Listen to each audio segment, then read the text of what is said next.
Technology, technology, technology. We all love it, right? Now with my buddy Rob. And how many of you like bread and butter? I do. I like bread and butter. And this is the bread and butter machine. 16 stations. Robs, let's talk about this. Sure. This is our 16 station HB 3245 collet machine. Full CNC package, FANUC 30i control. So it brings on a lot of new technology and offering that prior machines and prior control packages that we implemented did not. When we're talking about this control, because I know you want to dive into it, what makes it unique that the audience should receive the information and go, oh, now I get it?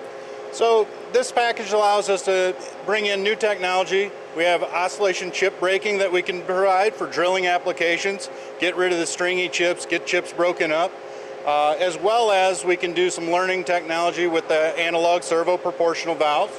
For our XY sliding flanges, we can achieve much more round features and produce, or utilize, I should say, high-speed machining technology and implementation from the CAD/CAM packages, the way that they output and have newer offerings as well.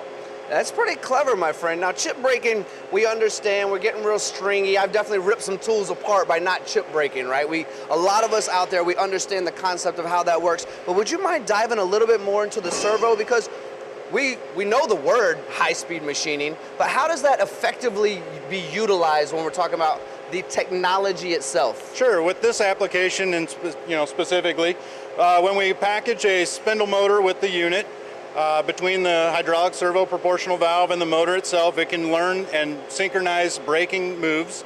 The beauty of that, though, running the G-code program from FANUC, we're not increasing our cycle time. We don't lose time. You're not putting dwells in and PEC cycles, running CAN routines. So it's very effective, very efficient. At the end of the day, short chips, keep the lid closed, keep the spindles running. Rob, that is amazing, my friend.